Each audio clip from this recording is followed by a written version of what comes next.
আসসালামু আলাইকুম প্রিয় শিক্ষার্থীরা, আশা করি তোমরা সবাই ভালো আছো। আজ আমরা সিদ্ধান্ত গ্রহণে আমি যে কৌশলগুলো ব্যবহার করতে চাই এখান থেকে অধ্যায়টা আলোচনা করবো। তো তোমরা এখনও যারা চ্যানেলটি সাবস্ক্রাইব করো, জলদি জলদি চ্যানেলটি সাবস্ক্রাইব করে ফেলো। আর যারা সাবস্ক্রাইব করেছো তাদেরকে অসংখ্য ধন্যবাদ। আর তোমরা কে কোন বিদ্যালয় থেকে আমার ভিডিওগুলো দেখছো, কোন জেলা থেকে, অবশ্যই আমাকে বিদ্যালয়ের নামগুলো এবং কোন জেলা সেটা তুমি অবশ্যই আমাকে জানাবে। এতে করে আমি বিদ্যালয় আমাদের দেশে অনেক বিদ্যালয় আছে যেগুলো আমি জানি না, নামগুলো আমি পরিচিত হব আর তোমাদের সাথে আমার পরিচিত হবে, ঠিক না? তো অবশ্যই তোমরা জানাতে ভুলবে না, ঠিক আছে? তো চলো আমরা ক্লাসটা শুরু করি। তো দেখো এখানে কি বলা হয়েছে, দলগতভাবে আমরা যে সিদ্ধান্ত গ্রহণের কিছু কৌশল নিয়ে আলোচনা উপস্থাপন করেছি। বিভিন্ন পরিস্থিতিতে সিদ্ধান্ত গ্রহণের জন্য আমি যে কৌশলগুলো ব্যবহার করতে চাই, তার সিদ্ধান্ত গ্রহণে আমি যে কৌশলগুলো ব্যবহার করতে চাই ছকে লিখি। তাহলে আমরা এই ছকগুলো এখানে দেখতে পাচ্ছি, ঠিক আছে? দেখো এখানে কি সুন্দর একটা ছক আছে, এখানে বলা আছে দেখো সিদ্ধান্ত গ্রহণ কৌশল।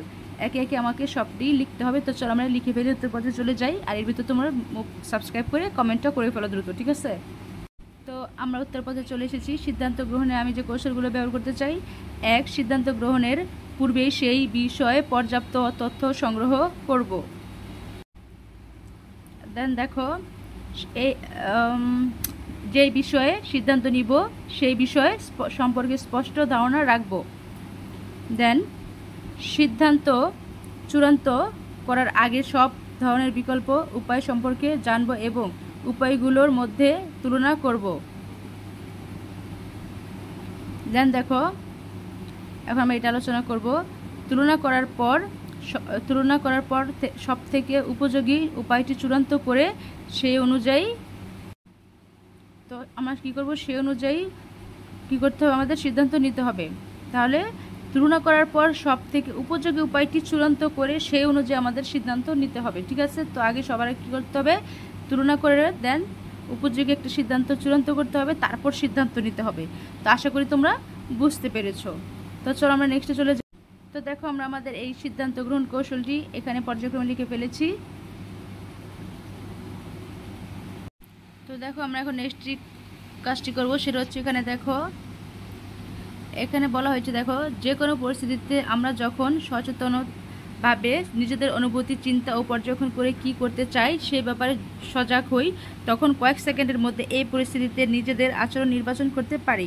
সিদ্ধান্ত গ্রহণ প্রক্রিয়া দেখো কি, প্রথমে আমাদের কি খেয়াল রাখতে হবে, কি করতে চাই, দেন কি ফলাফল পেতে চাই, দেন প্রকাশিত ফল পেতে আমার আচরণ কি সহায়ক, দেন হচ্ছে বিকল্প উপায়। তো এখানে বিকল্প উপায় দেখো এখানে আছে 1 2, দেন আছে দেখো এখানে লিখতে হবে আমাদের, তারপর আছে দেখো এটা তুমি ধরো এখানে, ঠিক আছে? এটা তুমি, দেন এটা হচ্ছে দেখো আচরণ, এখানে পরিস্থিতি, ঠিক আছে? তো এখানে দেখো যে কোনো পরিস্থিতিতে আমরা যখন সচেতনভাবে নিজেদের অনুভূতি চিন্তা করতে পাই, তাহলে এখানে কি বলা হয়েছে আগে আরেকটু পড়ে নিই। কোনো পরিস্থিতিতে আচরণ করার আগে আমরা নিচের প্রক্রিয়াটি মনে রাখবো। এই প্রক্রিয়াতেই কোনো পরিস্থিতিতে আমরা যে ফলাফল পেতে চাই তার জন্য নিজের আচরণ বা সাড়া পছন্দ করতে পারি। মনে রাখবো আচরণ বা সাড়া পছন্দ করার মাধ্যমে আমরা প্রত্যাশিত ফলাফল পেতে অনেকটাই ভূমিকা রাখতে পারি। তো আশা করি তোমরা বুঝতে পেরেছো বিষয়টা কি। তো দেখো আমরা উত্তরপথে চলে যাই, তাহলে তুমি বিষয়টা বাকিটা বুঝতে পারবে। তো দেখো আমরা উত্তরপথে চলে এসেছি। এখানে কি বলা হচ্ছে দেখো 1. বিদ্যালয়ে নিষেধাজ্ঞা বিষয়ে সচেতন থাকবো, মানে বিদ্যালয়ে যে বিষয়গুলো নিষেধাজ্ঞা থাকবো সেই বিষয়ে সচেতন থাকবো। 2. ধরা পড়লে এর নেতিবাচক কী প্রভাব পড়তে পারে তা জানাবো।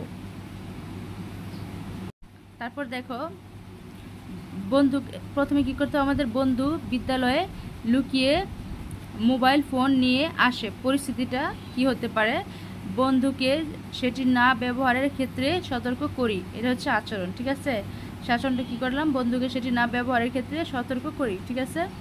তো এভাবে, ঠিক আছে? তো আশা করি তোমরা বুঝতে পেরেছো। তো আমরা আমাদের এই কাজটাও সম্পূর্ণ করে ফেলেছি, ঠিক আছে? সিদ্ধান্ত গ্রহণের প্রক্রিয়াটা কমপ্লিট করে ফেলেছি। এখন আমরা দেখব আমরা 81 পেজের কাজটিও কমপ্লিট করেছি। এখন আমরা 81 পেজে আমি আমার মন জাহাজের দক্ষ নাবিক এখান থেকে আলোচনা করব, এই ছকটা আলোচনা করব, ঠিক আছে? এটি হচ্ছে 82 পৃষ্ঠা। এই কাজটি আমরা এখন কমপ্লিট করব।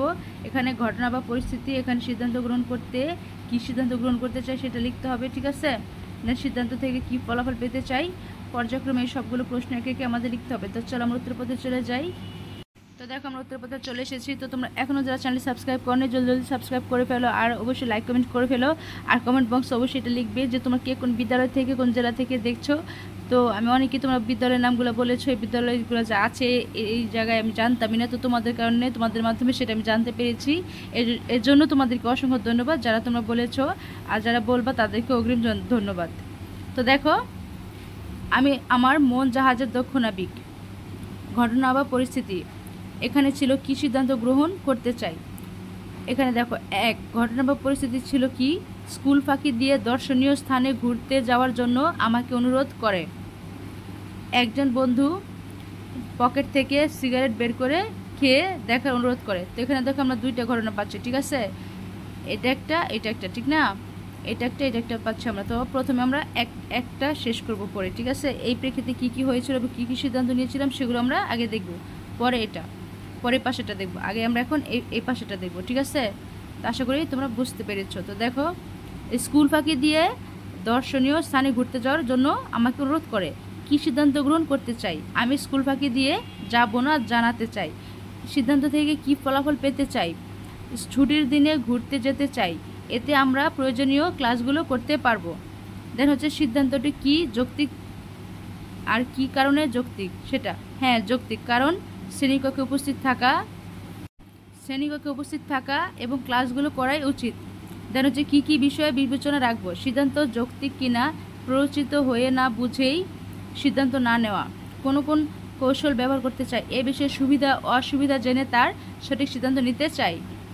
দেন দেখো সম্ভাব্য চ্যালেঞ্জ কি হতে পারে, সহপাঠীদের সাথে সম্পর্ক খারাপ হতে পারে, চ্যালেঞ্জ মোকাবিলায় কি কি বিকল্প উপায় অবলম্বন করতে পারি, সহপাঠীদের সিদ্ধান্তের নেতিবাচক দিকগুলো বোঝানোর চেষ্টা করব, ঠিক আছে।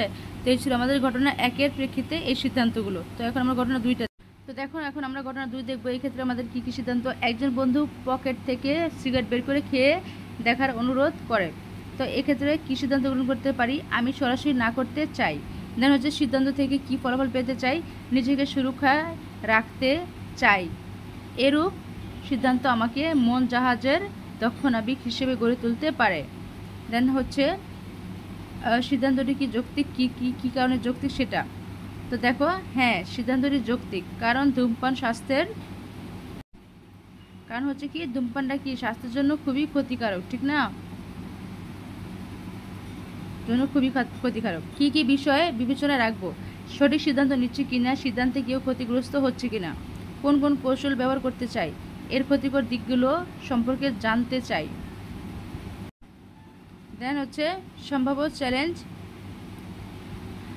কি হতে পারে, সহপাঠীদের সাথে সম্পর্ক খারাপ হতে পারে, চ্যালেঞ্জ মোকাবেলায় কী কী বিকল্প উপায় অবলম্বন করতে পারি, তারাও যাতে ধূমপান থেকে বিরত থাকে বন্ধু হিসেবে সেই চেষ্টা করতে পারি, তাদেরকেও কি আমরা সচেতন করতে পারি, আসলে সেই বিষয়টা এখানে বলা হয়েছে। তো আশা করি তোমরা বুঝতে পেরেছ, আমি তোমাদেরকে আলাদা করে বুঝিয়ে দিয়েছি। তো যদি ভিডিওটি তোমাদের উপকারে আসে তোমরা অবশ্যই চ্যানেলটি সাবস্ক্রাইব করবে, লাইক কমেন্ট করবে, তোমরা কে কোন বিদ্যালয় থেকে আমার ভিডিওগুলো দেখছো। তো চলো আমরা নেক্সটে চলে যাই। তো দেখো আমরা এই কাজটি কমপ্লিট করে ফেলেছি, আমি আমার মন জাহাজের দক্ষ নাবিক এটা আমরা কমপ্লিট করে ফেলেছি। এখন আমরা কি করব, 82 পেজও কমপ্লিট করে ফেলেছি। আমরা নেক্সট ক্লাসটি করব আমার অগ্রগতি, আমার অর্জন, মূল্যায়নচক 1 আমার অংশগ্রহণ ও পাঠ্যপুস্তক করা কাজ, এবং মূল্যায়নচক 2 আমার জীবনের সিদ্ধান্ত গ্রহণের কৌশল চর্চা, ঠিক আছে। তো এখান থেকে আমি নেক্সট ক্লাসটি করব। তো আজ এই পর্যন্তই, সবাই ভালো থেকো, আল্লাহ হাফিজ।